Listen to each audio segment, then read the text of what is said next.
தாய் வீடு ஜனவரி 2026. மிரட்டல்களுக்கு உள்ளாகும் வெனிசுவேலா. எழுதியவர் சிவா முருகப்பிள்ளை. வாசிப்பவர் நிருஷா கனகசபை ஹரேந்திரன். ஒடுக்கப்படும், மேலாதிக்கத்துக்கு உள்ளாகும் எந்த மக்களும் தமது உரிமைக்காக போராடுவார்கள். சமூக நலன் என்பது அந்நாட்டின் அனைத்து மக்களுக்கு தேவையான அடிப்படை விடயங்களை சமமாக கிடைக்கும் வகையில் அமைப்பதே சரியானதாக இருக்கும். நாட்டின் வளங்கள் ஒரு சாராரின் கைகளில் மட்டும் தங்கியிராது, அனைத்து மக்களின் சுபீட்சமான வாழ்வுக்காக சமமாக பகிரப்படுதலே சரியானது. இதனை நோக்கிய ஓட்டத்தின் பாதையில்தான் வெனிசுவேலா ஏகாதிபத்திய சக்திகளுக்கும் உள்ளூரில் அவர்களுக்காக செயற்படும் சக்திகளுக்கும் எதிராக போராட வேண்டியுள்ளது. இதன் அடிப்படையில்தான் இந்த கட்டுரையை கட்டமைக்க முயல்கிறேன். வெனிசுவேலா தென் அமெரிக்காவின் வடக்கு பகுதியில் வடக்கு அட்லாண்டிக் சமுத்திரத்தின் கரீபியன் கடற்பகுதியில் அமைந்துள்ள நாடு. பூமத்திய ரேகைக்கு வடக்காக அதற்கு அண்மையாக அமையும் ஒரு வெப்ப வலய நாடு. மேலும் மேற்கில் கொலம்பியா, தெற்கில் பிரேசில், வடகிழக்கில் டிரினிடாட் மற்றும் டொபாகோ, கிழக்கில் கயானா என தரை வழி எல்லைகளை கொண்டுள்ளது. வெனிசுவேலா மெஸ்டிசோ ஐரோப்பிய வம்சாவளியினர் என இரு பெரிய இனக்குழுமங்களை கொண்டிருக்கிறது. மெஸ்டிசோ இனக்குழுவினர் வெனிசுவேலாவின் பூர்வீக மக்கள். இவர்கள் ஐரோப்பிய வம்சாவளியை கலப்பாக கொண்டவர்கள். 50% அதிகமானவர்களாக இவர்கள் உள்ளனர். மற்றவர்கள் ஐரோப்பியர் எனப்படுவோர். இவர்கள் மக்கள் தொகையில் சுமார் 40-43% உள்ளனர். இவர்கள் ஸ்பானிஷ், இத்தாலியன், போர்த்துகீசியம், ஜெர்மன் வம்சாவளியை சேர்ந்தவர்கள். இவர்கள் அதிகம் நகர்ப்புறத்தில் வாழ்கின்றனர். மிக குறைந்த அளவில் பிற இனக்குழுமங்களை சேர்ந்தவர்களும் வெனிசுவேலாவில் காணப்படுகின்றனர். ஆபிரிக்க குடிமக்கள் சுமார் 3-4% காணப்படுகின்றனர். அடிமைப்படுத்தப்பட்டு ஆபிரிக்காவில் இருந்து வந்தவர்களே இவர்கள். யோர்பா, இக்போ, கொங்கோ போன்ற பல்வேறு மேற்காபிரிக்க இனங்களின் வேர்களை கொண்டவர்களாக இவர்கள் காணப்படுகின்றனர். இவர்களை தவிர வெனிசுவேலாவின் மூத்த பூர்வீக மக்கள் நாட்டின் மக்கள் தொகையில் தோராயமாக 2-3% அளவுக்கு உள்ளனர். இவர்களின் மக்கள் தொகை காலனித்துவ ஆட்சி காலத்தில் பரவிய கொடிய நோய்கள், அடிமைத்தனம் மற்றும் திட்டமிட்ட நில அபகரிப்பு போன்ற காரணங்களால் கணிசமாக குறைந்து போனது. வெனிசுவேலாவின் தனித்துவமான பகுதிகளில் பூர்வீக இனக்குழுக்களாக வாழ்பவர்களும் உண்டு. கொலம்பியா எல்லையோர பகுதிகளில் வயோ இனத்தவர்களும், கிராண்ட் சவானா பகுதிகளில் பெமுன் இனத்தைச் சேர்ந்தவர்களும், அமேசான் காடுகளில் எகுவானா இன மக்களும் சிறு சிறு இனக்குழுக்களாக வாழ்கின்றனர். வெனிசுவேலாவில் 40 மொழிகள் பொதுவாக பேசப்படுகின்றன அல்லது பயன்படுத்தப்படுகின்றன. ஆனால் பெரும்பாலான வெனிசுவேலா மக்களால் ஸ்பானிஷ் மொழியே பேசப்படுகிறது. 1999ஆம் ஆண்டு வெனிசுவேலாவின் அரசியலமைப்பு ஸ்பானிஷ் மற்றும் வெனிசுவேலாவின் பழங்குடி மக்களால் பேசப்படும் மொழிகளை அதிகாரப்பூர்வ மொழிகளாக அங்கீகரித்தது. வெனிசுவேலாவில் கிறிஸ்தவம் ஆதிக்கம் செலுத்தும் மதமாகும். இதில் முதன்மையாக ரோமன் கத்தோலிக்க மதம் இருக்கிறது. 2008ஆம் ஆண்டில் வயது வந்தோரில் 95.2% பேர் கல்வி அறிவு பெற்றவர்களாக இருந்தனர். 2005ஆம் ஆண்டில் தொடக்க பள்ளிச் சேர்க்கை விகிதம் 91%ஆகவும், இடைநிலை பள்ளிச் சேர்க்கை விகிதம் 63%ஆகவும் இருந்தது.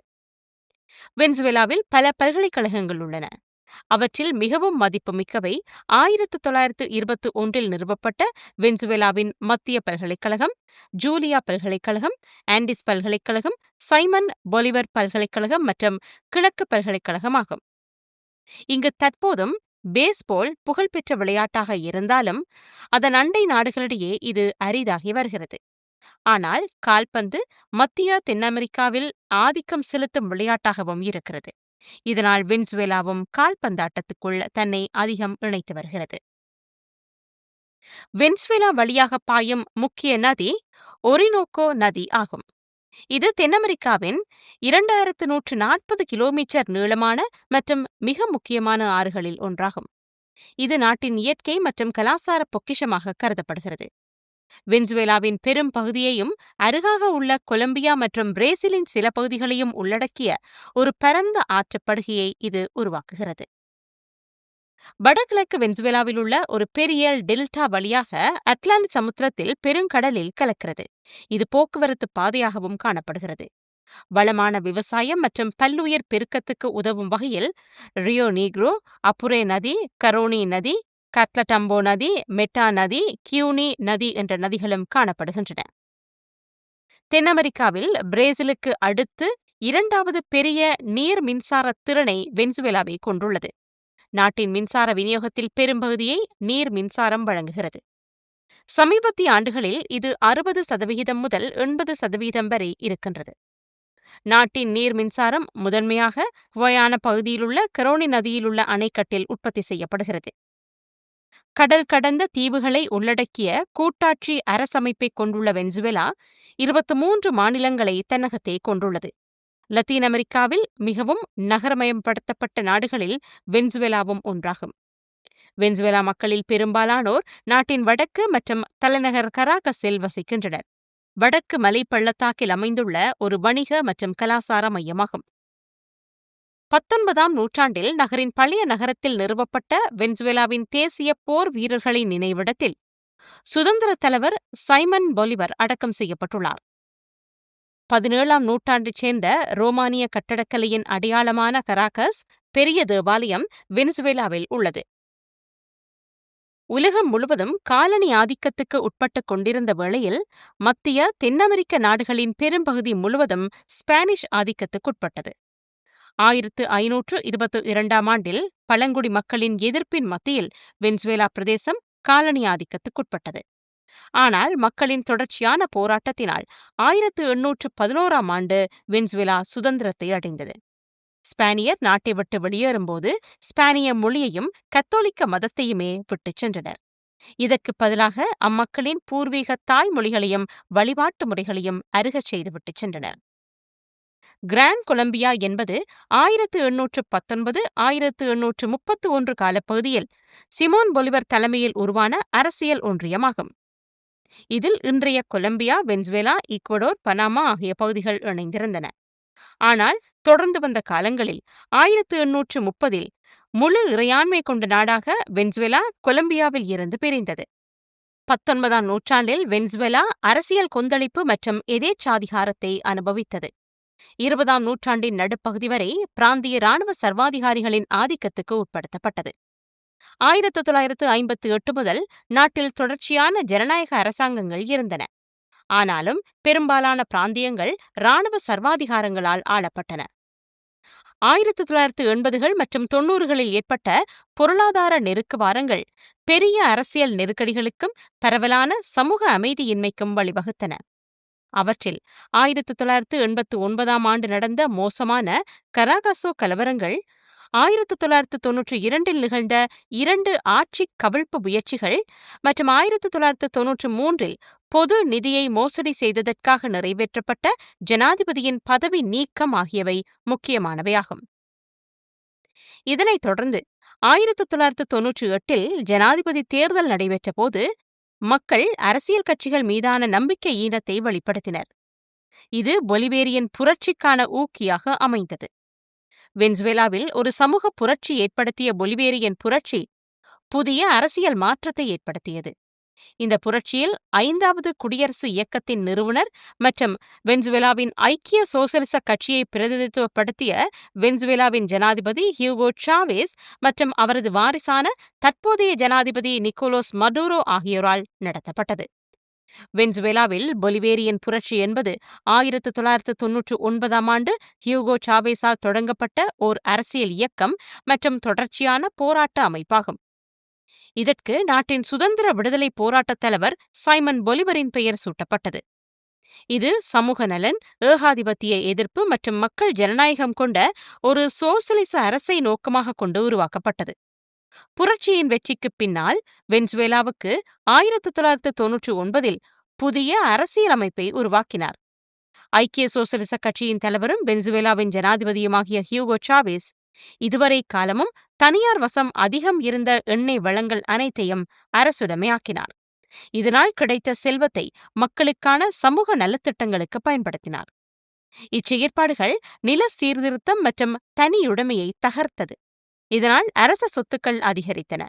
இது உள்ளூர் முதலாளிகள், வெளிநாட்டு முதலாளிகள் என்போரிடம் இருந்து குறிப்பிடத்தக்க எதிர்ப்பையும் சம்பாதித்தது. இந்த வெளியூர் முதலாளிகள் அநேகர் அமெரிக்க முதலாளிகள் ஆவர். இந்த சமூக நலத் திட்டங்களும் அரசுடைமையாக்கப்பட்ட நிலைமையும் தான் அமெரிக்கா வெனிசுவேலாவுக்கு எதிரான நிலைப்பாட்டை எடுப்பதற்கு முக்கிய காரணங்களாயிற்று. இதனால் வெனிசுவேலாவுக்கு எதிரான அமெரிக்காவின் எதிர்ப்பு வலுப்பெற்றது. பொருளாதார தடைகள் மற்றும் அரசியல் நெருக்கடிகளை அமெரிக்கா வெனிசுவேலா நாட்டுக்கு ஏற்படுத்தியது. இந்த எதிர்ப்பில் அமெரிக்க நட்பு நாடுகள், நேட்டோ நாடுகள் என்பனவும் இணைந்து கொண்டன. கூடவே வெனிசுவேலாவில் செயற்படும் அமெரிக்க சார்பு எதிர்க்கட்சிகளை கொண்டு காலத்துக்கு காலம் நிழல் அரசு ஒன்றை அமெரிக்கா நிறுவியது. அமெரிக்க நாடுகள் இதனை அங்கீகரித்ததோடு நில்லாது அதற்கு நிதி உதவிகளை வழங்கி உள்நாட்டில் குழப்பங்களையும் ஏற்படுத்தி வந்தன. ஆனால் உலகில் உள்ள ஜனநாயக சோசலிச நாடுகள் வெனிசுவேலாவுக்கு ஆதரவான தமது நிலைப்பாட்டில் இன்றும் உள்ளன. இதில் பல மத்திய தென் அமெரிக்க நாடுகளுடன் கியூபாவும் முக்கிய பாத்திரத்தை வகித்து துணையாக நின்றும் செயற்பட்டு வருகிறது. வெனிசுவேலாவின் எண்ணெயை வாங்கும் நாடுகளில் முக்கிய பங்கு வகிக்கும் நாடுகளாக சீனா, இந்தியா உள்ளிட்ட நாடுகள் இருந்து வருகின்றன. இவர்களின் கடற்போக்குவரத்து வெனிசுவேலாவுக்கு அண்மையாக இருக்கும் கரிபியன் கடல் சார்ந்தது. இந்த கடல் பிராந்தியம் அமெரிக்காவுக்கும் அண்மையாக அமைந்திருக்கும் கடற்பகுதியாகும். கூடவே பசிபிக் சமுத்திரம், அட்லாண்டிக் சமுத்திரத்தை இணைக்கும் பனாமா கால்வாயும் இப்பகுதியில்தான் அமைந்துள்ளது. சர்வதேச கடற்பகுதியாக இப்பகுதி அமைந்தாலும் அமெரிக்கா இப்பகுதியை தனது கண்காணிப்பில், கட்டுப்பாட்டில், மேலாதிக்கத்தில் வைத்திருக்கவே விரும்புகிறது. வெனிசுவேலா தனது நாட்டுக்கு போதைப் பொருளை கடத்துகின்றது என்று கூறி அமெரிக்கா வெனிசுவேலா மீது அதிக அழுத்தத்தை பிரயோகித்து வருகிறது. பொய் குற்றச்சாட்டின் அடிப்படையில் அமெரிக்கா வெனிசுவேலாவின் கடல்வழி போக்குவரத்தை கட்டுப்படுத்தி வருகிறது. சீனாவும் ரஷ்யாவும் வெனிசுவேலாவுக்கு பொருளாதார ரீதியில் மட்டுமல்ல, இராணுவ ரீதியிலும் உதவி வருகின்றன. சோவியத்தின் அணு ஆயுதங்கள் கியூபாவில் பிரசன்னமாக இருப்பதாக கூறி கியூபாவுக்கு எதிராக அமெரிக்கா தாக்குதலை நடத்துவோம் என்று அச்சுறுத்தலை ஏற்படுத்தியது போல தற்போது வெனிசுவேலாவில் உள்ள சீன, ரஷ்யாவின் ஆயுத தளபாடங்களையும் அமெரிக்கா குறிவைக்க முயல்கிறது. போதை வஸ்து அழிப்பு என்ற வகையில் அமெரிக்கா வெனிசுவேலா மீது கடல், தரை எனும் அடிப்படையில் தாக்குதலை நடத்த விரும்புகிறது. இதனால் வெனிசுவேலாவின் எண்ணெய் வர்த்தகத்தை தடுத்து தொடர்ந்து உலக அரங்கில் எண்ணெய் வர்த்தகத்தில் அமெரிக்கா ஏகபோகமாக இருக்க முற்படுதல் என்பதை உறுதி செய்யவும் முயல்கிறது. அதற்கு இக்கடற்பிராந்தியத்தில் சீனா, ரஷ்யா, இந்தியா போன்ற நாடுகளின் நடமாட்டங்களை கண்காணிப்பதாக கூறிக்கொண்டு தனது காய்களை நகர்த்துவதற்கு அமெரிக்கா முயல்கிறது. கூடவே வெனிசுவேலா மீது தரைவழி தாக்குதலை செய்யப்போவதாகவும் அமெரிக்கா மிரட்டுகிறது. அப்பிராந்தியத்தில் அண்மை காலங்களில் ஏற்பட்டுள்ள கொதி நிலைக்கு முக்கிய காரணம் இதுவே ஆகும். இது அமெரிக்காவின் உலக போலீஸ்காரராக செயற்பட முற்படும் மேலாதிக்கத்தின் செயற்பாடுதான். அமெரிக்காவின் ஆதரவுடன், துணையுடன் உள்நாட்டில் இடம்பெறும் நிழல் அரசுகளை எதிர்கொண்டு வெனிசுவேலா வெற்றி பெற்றும் வருகிறது. இதுபோன்ற செயற்பாடுகள் இன்று வரை தற்போதைய மக்களால் தெரிவு செய்யப்பட்ட ஜனாதிபதி நிக்கோலஸ் மதுரோவுக்கும் அதன் அரசிற்கும் வெனிசுவேலா மக்களுக்கும் எதிராக தொடர்கிறது. வெனிசுவேலா அரசு மக்களுக்கு வழங்கி வரும் சமூக நல செயற்பாடுகள் அமெரிக்கா போன்ற நாடுகளின் முதலாளித்துவ கொள்கைக்கு எதிரானது என்பதே இதற்கு காரணம் எனலாம். மக்கள் தமக்கான சமூக நல செயற்பாடுகளான கல்வி, மருத்துவம், வதிவிடம் என்பவற்றை வழங்க வேண்டும் என்றவாறான குரல்களை அமெரிக்காவில் எழுப்பும் அளவுக்கு வெனிசுவேலாவின் செயற்பாடுகள் தாக்கத்தை ஏற்படுத்தி வருகிறது. இது முதலாளித்துவம் ஏகபோகமாக மாறிய சுரண்டல்களுக்கு ஆப்பு வைத்துவிடும் என்பதாலேயே சமூக நலன்களை முன்னிறுத்தும் அரசுகளுக்கு எதிராக அமெரிக்கா நடவடிக்கை எடுத்து வருகிறது. இப்படியான அரசுகளை கவிழ்ப்பதற்கு அமெரிக்கா பாவிக்கும் துப்பாக்கி இல்லாத யுத்தத்தின் முதல் வடிவம்தான் பொருளாதார தடையாகும். ஒரு நாட்டில் சாமானிய மக்களின் வாழ்வுக்கு தேவையான, ஆனால் தமது நாட்டில் கிடைக்காத பொருட்களை இறக்குமதி செய்தலை தடை செய்யும் நடவடிக்கையே பொருளாதார தடையாகும். கூடவே தமது உற்பத்திகளை ஏற்றுமதி செய்தல் என்பனவற்றுக்கும் தடை போட்டு பட்டினிச் சாவுக்கு அந்நாட்டு மக்களை உட்படுத்தலாக இது அமையும். இதன் தொடர்ச்சியாக அந்நாடுகளில் பொருளாதார நலிவு ஏற்படும். இந்நிலையில் பட்டினி ஏற்படும் போது தெளிவற்ற நிலையில் உள்ள உள்ளூர் மக்களில் ஒரு பகுதியினர் அரசுக்கு எதிரான கிளர்ச்சிகளை மேற்கொள்வர். இப்புரட்சிக்கான ஊக்குவிப்புகளை வெளியில் இருந்து கொண்டு மேலாதிக்க நாடுகள் செயற்படுத்துகின்றன. இதன் தொடர்ச்சியாக அரசுகள் கவிழும்போது தமக்கான பொம்மை அரசுகளை அங்கு நிறுவி தமது சுரண்டல்களை மேற்கொள்ளும் கைங்கரியங்களை அரங்கேற்ற இந்த மேலாதிக்க சக்திகள் முயலும்.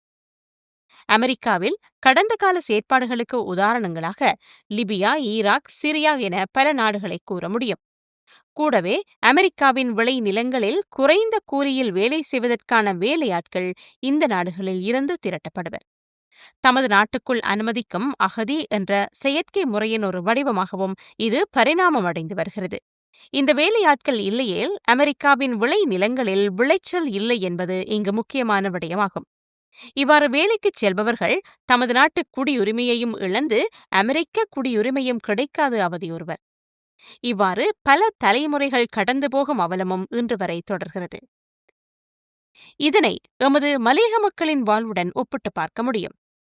எமது மலையக மக்கள் இந்த அமெரிக்க குடியுரிமையற்ற வேலையாட்களை விட மேன்மையான நிலையை தற்போது அடைந்து வருகின்றனர் என்பது எம் தேசத்தின் பண்பாடாக பார்க்கலாம். அமெரிக்காவின் இந்த மேலாண்மையை முறியடித்து எழுந்து நிற்கும் நாடாக கியூபா காணப்படுகிறது. உலகில் பல நாடுகள் போராட்ட வாழ்வை கொண்டிருக்கின்றன. இவை பெரும்பாலும் மத்திய தென் அமெரிக்க நாடுகளாக இருக்கின்றன. அமெரிக்காவின் இந்த மிரட்டலுக்கு எந்த வகையிலும் மசியாது புற்றுநோயால் மரணமான சாவேஸ் வழியில் தற்போதைய ஜனாதிபதி மதுரோ ஆட்சி நடத்தி வருகின்றார். ஆனாலும் ஏதோ ஒரு வழியில் பொருளாதார தடை உள்ளூரில் முதலாளித்துவ சிந்தனையுள்ளவர்களை கலகக்காரர்களாக மாற்றுகிறது. அமெரிக்கா இராணுவத்துக்குள் ஊடுருவி தமது கைங்கரியங்களை கையாண்டு தொடர்ந்தும் குழப்பங்களை விளைவித்து வருகிறது. இதுபோன்ற செயற்பாடுகள் சாவேஸ் என்ற வெனிசுவேலாவின் மிக பிரபலமான அதிபரின் ஆட்சி காலத்தில் ஆரம்பித்து வேகமெடுத்து வருகிறது. வெனிசுவேலா எப்போதும் கியூபாவுடன் மிக நெருக்கமான உறவுகளை கொண்டிருக்கிறது. பொருளாதார விடயங்களில் பண்டமாற்று அடிப்படையில் இரு நாடுகளும் இணைந்து செயற்படுகின்றன. இதனை உடைக்கும் விதமாக ஒரு கல்லில் இரண்டு மாங்காய் என்ற வகையில் கியூபாவுக்கும் வெனிசுவேலாவுக்கும் பொருளாதார தடையை அமெரிக்கா ஏற்படுத்தியுள்ளது. இந்நாடுகளில் அமெரிக்கா ஜனநாயகத்தை நிலைநிறுத்துவதாக கூறிக்கொண்டு இரு நாடுகளிலும் கலகம் விளைவித்ததன் வெளிப்பாடுகள் நாம் அறிந்ததே. அமெரிக்காவின் இந்த செயற்பாட்டினை உடைத்து கியூபா நிமிர்ந்து நின்றாலும் இதில் தற்போது சிறிது தளம்பலை அடைந்திருக்கும் நாடு வெனிசுவேலாதான். 2008 உலக சந்தையில் எண்ணெய் விலைகள் உயர்ந்தபோது இதில் கிடைத்த பணத்தில் அரசாங்கத்தின் சமூக நலக் கொள்கைகளை நிறைவேற்றுதல், சமூகத்துக்கான நாட்டினை கட்டியெழுப்புதல் என செலவினங்களை செய்தது. வெனிசுவேலாவின் புரட்சி அரசு ஆட்சியின் ஆரம்ப ஆண்டுகளில் பொருளாதார சமத்துவமின்மை மற்றும் வறுமையை குறைத்தல் என்பனவற்றுக்கு இந்நிதிகளை அதிகம் பயன்படுத்தியது. எண்ணெய் ஏற்றுமதிக்கு ஏற்படுத்தப்பட்ட தடை, எண்ணெயின் செயற்கையான விலை வீழ்ச்சி என்பன வெனிசுவேலாவில் தாக்கத்தை ஏற்படுத்தின. 2010 ஏற்பட்ட வருமான குறைவு வறுமையை வேகமாக அதிகரிக்கச் செய்தது. 2013 வெனிசுவேலா ஜனாதிபதி தேர்தல் பரவலாக சர்ச்சைக்குரியதாக உலக அரங்கில் பிரசாரப்படுத்தப்பட்டது. இதற்கு ஆதரவாக உள்ளூர் கிளர்ச்சிகளுக்குரிய நிதி உதவிகளை அமெரிக்கா வழங்கி ஊக்கமும் அளித்தது. இந்த போராட்டம் இன்று வரை தொடர்கிறது. இதனால் வெனிசுவேலா இன்று நாடு தழுவிய நெருக்கடியை எதிர்கொள்கிறது. இவை எல்லாவற்றுக்கும் பின்னால் அமெரிக்க ஏகாதிபத்தியத்தின் வலுவான கரங்கள் இருந்து வருகிறது. தன்னிடமுள்ள முக்கிய பொருட்களான எண்ணெய் மற்றும் எரிவாயு இருப்புகளால் வெனிசுவேலா ஆதிக்கம் செலுத்துகிறது. இது அதன் ஏற்றுமதியில் பெரும்பகுதியை கொண்டுள்ளது. இதன் பொருளாதாரம் கோப்பி, சோளம், அரிசி, பழங்கள் போன்ற குறிப்பிடத்தக்க விவசாய பொருட்களையும் எஃகு, அலுமினியம், சீமெந்து போன்ற உற்பத்தி பொருட்களையும் உள்ளடக்கியது. முக்கிய விவசாய ஏற்றுமதி பொருட்களில் கோப்பி, மீன், பழங்களும் அடங்குகின்றன. அதே நேரத்தில் உள்நாட்டு பயிர்கள், கரும்பு, வாழைப்பழங்கள், கால்நடை பொருட்கள் ஆகியவற்றுடன் சோளம், அரிசி போன்ற பிரதான உணவுகளில் கவனம் செலுத்தி வந்தது. அதனால் பொருளாதாரத்தால் மிகவும் செழிப்படைந்த நாடாக வெனிசுவேலா இருந்தது. வெனிசுவேலா உலகின் அதிகூடிய எண்ணெய் வளத்தை கொண்டிருக்கும் நாடு. இதற்கு அடுத்தாற்போல்தான் வளைகுடா நாடுகளின் சவுதி அரேபியா உள்ளது. இன்று வரை மற்றைய எந்த இயற்கை வளங்களையும் விட எண்ணெய் வளம்தான் அதிக கவனிப்பை பெறும் பெறுமதிமிக்க வளமாக உலகில் பார்க்கப்படுகிறது. ஆனால் வெனிசுவேலா நாட்டின் பணவீக்கம் 250% என்றாக இருக்கும் இன்றைய நிலைக்கு காரணம் என்ன? தனது வளங்களை சரியாக பராமரிக்க கையாளத் தெரியாதா என்ற கேள்விகள் இங்கு எழுந்து நின்றாலும் இதற்கு அப்பால் உள்ள உலக அரசியலே காரணமாக உள்ளது. ஒரு நாடு செல்வந்த நாடாக எந்த அளவில் உள்ளது என்பது அந்த நாட்டின் மொத்த உள்நாட்டு உற்பத்தியை அடிப்படையாக கொண்டே தீர்மானிக்கப்படுகிறது. அதுவும் அந்த ஜிடிபி அமெரிக்க நாணயத்தின் அடிப்படையில் தான் கணிக்கப்படுகிறது. உலகம் இன்று அமெரிக்க நாணயத்தை தான் நியம நாணயமாக கைக்கொள்கிறது. உண்மையில் இதுவும் உலகத்தின் மீது திணிக்கப்பட்டுள்ள மேலாண்மைதான். இந்த இரு வகையும் சரியானதா என்பது குறித்து கேள்விகளும் உள்ளன. காரணம், முதலாவது, ஒவ்வொரு நாடும் தனக்கான சொந்த நாணயத்தை வைத்திருக்கும் நிலையில் இந்த ஜிடிபியும் அந்த நாணயத்தின் அடிப்படையில் கணிக்கப்படுவதே சரியான பார்வை. அந்த நாட்டின் செலவினங்கள், சிறப்பாக மக்களின் வாழ்க்கை செலவு, அவர்களின் நாணயத்தின் அடிப்படையில் தான் பார்க்கப்படுகிறது. வரவு செலவு என்பவற்றை அடிப்படையாக வைத்துத்தான் ஒரு நாட்டின் செல்வத்தை நாம் கணக்கிடுவதே சரியானதாகும். இதற்கு அப்பால் இன்னொரு விடயமும் இங்கு முக்கியமாகிறது. ஒரு நாட்டின் ஜிடிபியை வைத்து மட்டும் அந்த நாட்டின் செல்வத்தை அளவிடுதல் என்ற முறையே பிழையான பார்வை. இந்த ஜிடிபி எந்த அளவுக்கு அந்த நாட்டு மக்களின் கைகளில் சமமாக பகிர்ந்து இருக்கின்றது அல்லது பகிரப்படுகின்றது என்பதை வைத்துத்தான் அந்த நாடு வளமான நாடு, செல்வந்த நாடு என்று பார்ப்பதே சரியான அணுகுமுறையாகும். ஆனால் மிக குறைந்த சதவீதம் மக்களிடம் இந்த ஜிடிபி இருக்கும் பட்சத்தில் அந்த நாட்டை வளமான நாடாக வெறும் ஜிடிபி அளவை வைத்து கணிப்பது சரியான அணுகுமுறை அல்ல. இந்த பார்வைகளின் அடிப்படையில்தான் வெனிசுவேலாவின் பணவீக்கத்தை நாம் பார்த்தாக வேண்டும். வெனிசுவேலாவின் எண்ணெய் வளத்தை முழுவதுமாக அபகரிக்கும் செயற்பாட்டின் தொடர்ச்சிதான் பொருளாதார தடை. இன்று வெனிசுவேலாவுக்கு ஏற்பட்டிருக்கும் நெருக்கடிக்கு பிரதான காரணம் வெனிசுவேலாவில் செயற்படும் எதிர்க்கட்சிகளின் தலைவர் மரியா கொரினா மச்சாடோ ஆவார். முன்னாள் சட்டமன்ற உறுப்பினரும் தொழில்துறை பொறியாளருமான இவருக்கு ஜனநாயகத்தை மேம்படுத்துவதற்காக அவர் செய்த பணிக்காக 2025ஆம் ஆண்டு அமைதிக்கான நோபல் பரிசு வழங்கப்பட்டது. 2025ஆம் ஆண்டுக்கான நோபல் பரிசு தனக்குத்தான் வழங்கப்பட வேண்டுமென்று வெளிப்படையாக அமெரிக்க ஜனாதிபதி டொனால்ட் ட்ரம்ப் பொதுவெளியில் தாமாக வேண்டி நின்ற நிலையில்தான் மரியா கொரினா மச்சாடோவுக்கு வழங்கப்பட்டது. நோபல் பரிசு இவருக்கு வழங்கப்பட்டதும் அவர் வழங்கிய செவ்விகளில் இவ்வாறு அவர் குறிப்பிடுகின்றார். வெனிசுவேலா மீதான ஜனாதிபதி ட்ரம்பின் உத்தியை முழுமையாக ஆதரிப்பதாகவும், ட்ரம்ப் அமைதிக்கான நோபல் பரிசுக்கு தகுதியானவர் என்றும் கூறினார். கூடவே அக்டோபர் 2025இல் விருது அறிவிக்கப்பட்ட பின்னர் தனது ஆரம்ப அறிக்கையில் மச்சாடோ இந்த பரிசை எங்கள் நோக்கத்துக்கான தீர்க்கமான ஆதரவுக்காக ஜனாதிபதி ட்ரம்புக்கு அர்ப்பணித்தார். மேலும் அவர் கூறுகையில், வெனிசுவேலா மீது அதிகரித்த அழுத்தம், பிரசாரம் மற்றும் எண்ணெய் தாங்கிகளை கைப்பற்றுதல் போன்ற அமெரிக்க நிர்வாகத்தின் தீர்க்கமான நடவடிக்கைகள் வெனிசுவேலா அதிபர் மதூரோ ஆட்சியை எப்போதும் இல்லாத அளவுக்கு பலவீனப்படுத்தியுள்ளது என்று தெரிவித்தார்.